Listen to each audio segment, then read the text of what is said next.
Oh, before I go, you said you're serving with Commander Shepard now? We saw him on the news here. He's cute. Later, sis. Tell me you didn't hear that. Talk about wrong timing. Afraid I did. Oh, shoot me now. One of my sisters. That's Sarah, the youngest. Surprised to see you here, sir.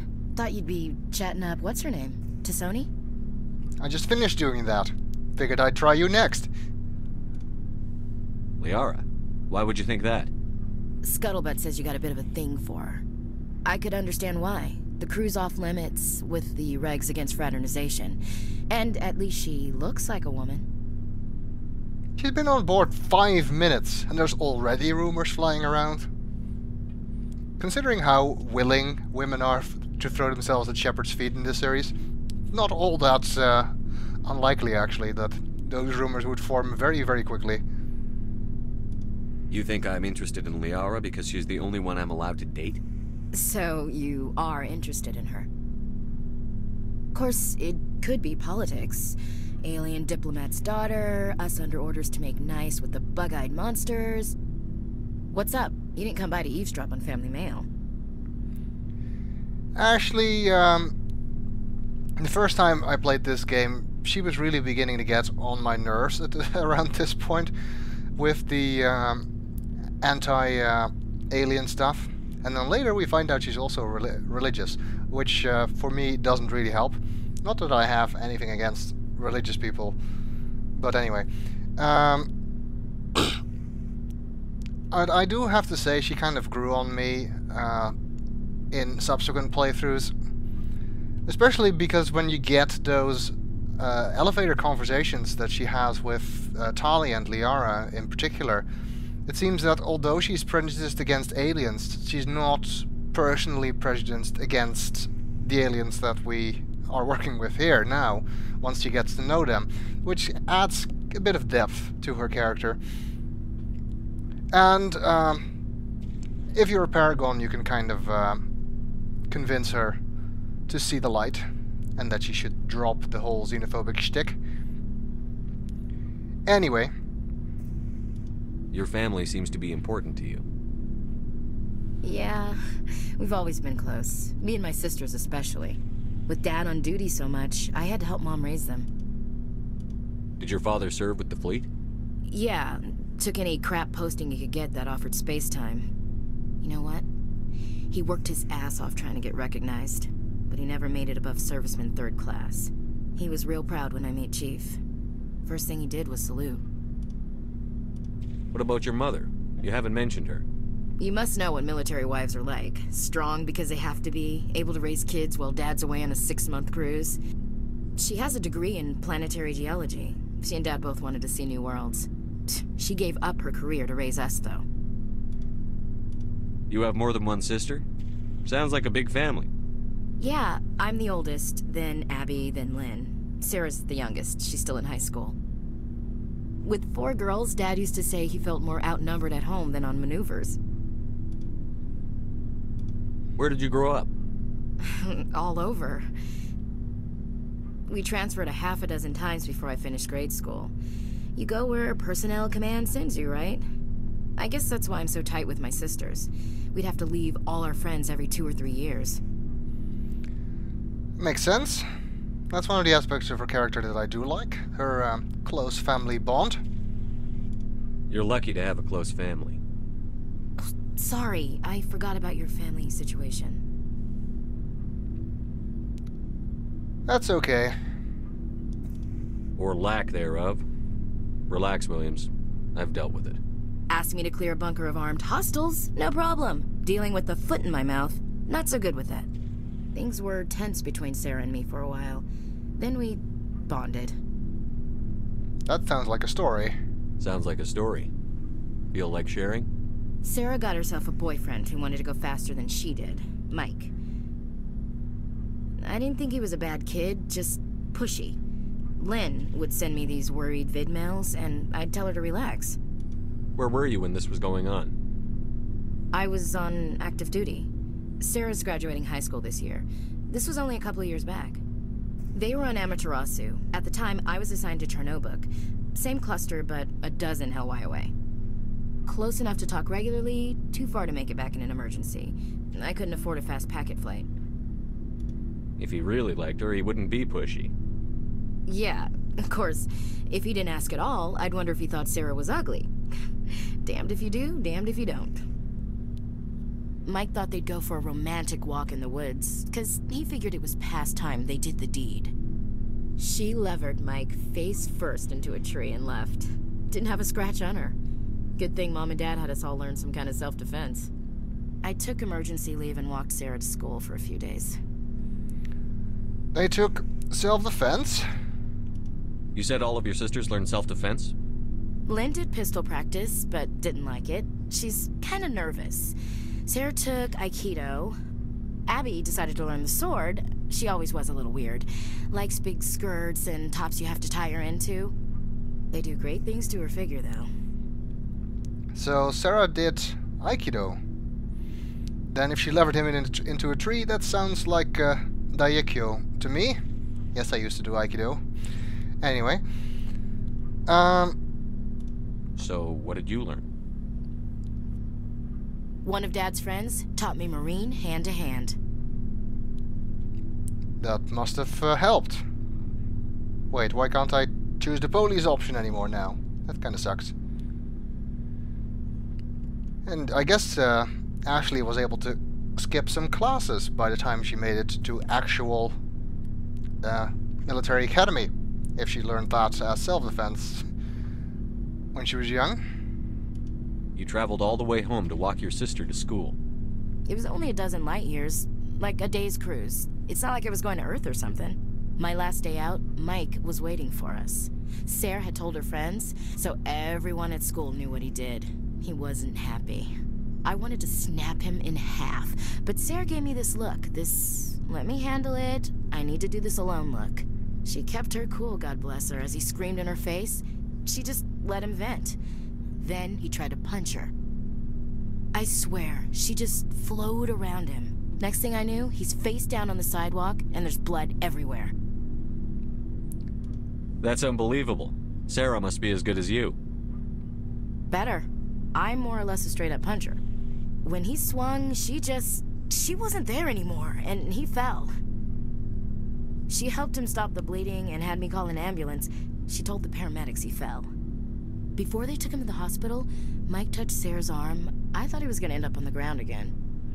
But he hung his head, whispered, "I'm sorry," and started crying. And she hugged him. The Williams women are a decisive bunch, Commander.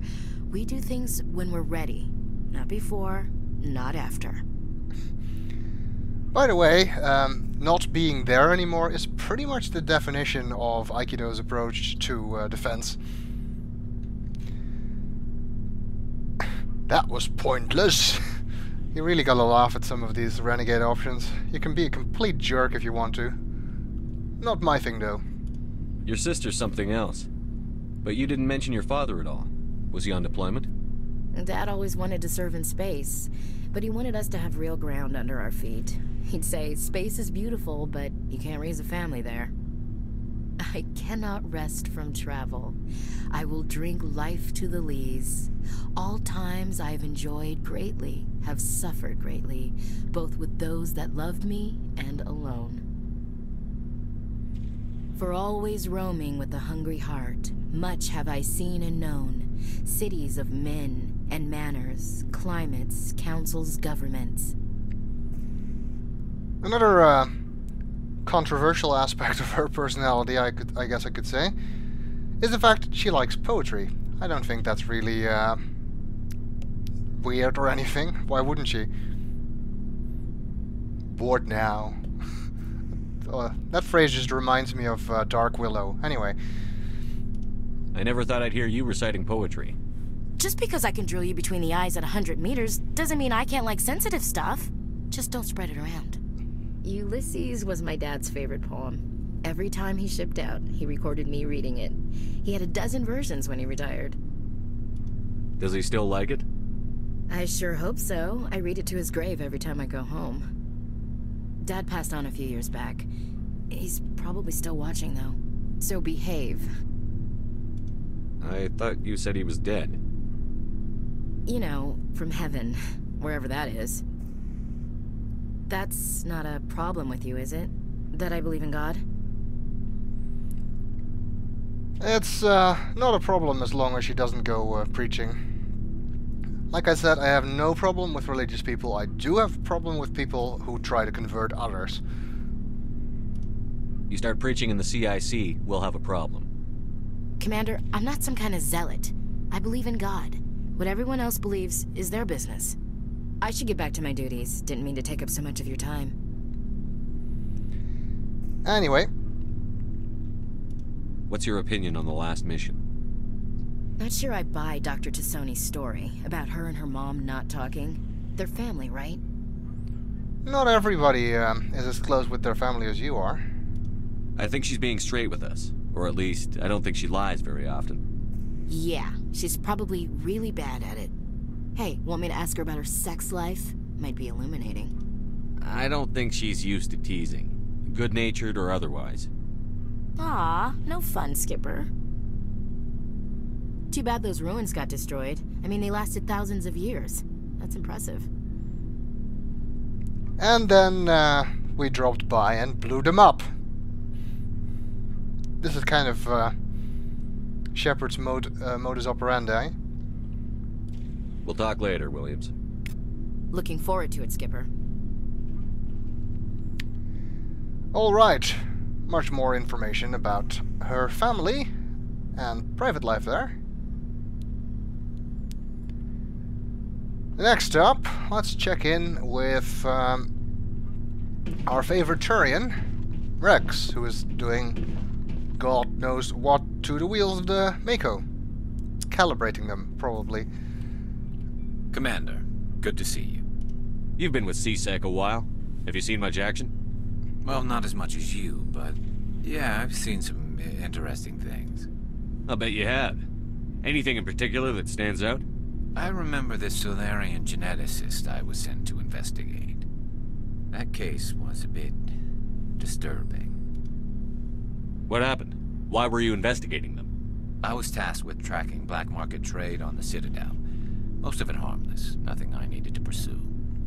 But during the course of my investigation, I noticed an increase in the trade of body parts, organs mostly. We usually get a few of those, but not the numbers I was seeing. We weren't sure if there was a new black market lab or if some freak was harvesting organs from citizens.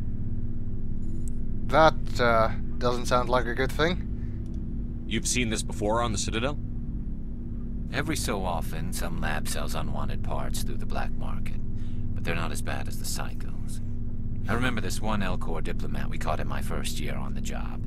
He was hacking people up and selling their organs. Had the station in a bit of a panic. But this case wasn't that clear-cut. Turns out there was more going on than we first realized. So how did you figure out what was happening? First, we got a hold of a sample and ran DNA tests. The weird thing was, the match led us to a Turian who was still alive and was very convinced he'd never lost his liver. After a bit of digging, I discovered this Turian worked briefly for Dr. Saleon, the geneticist. So I went to his lab hoping to find evidence of cloned organ development, but there was nothing. No Salarian hearts, no Turian livers, not one Krogan testicle. What? You're kidding, right? Why would anyone want Krogan testicles? Some Krogan believe that testicle transplants can increase their virility, counteract the effects of the genophage. It doesn't work, but that doesn't stop them from buying. They'll pay up to 10,000 credits each. That's 40,000 for a full set. Somebody's making a killing out there. In more ways than one.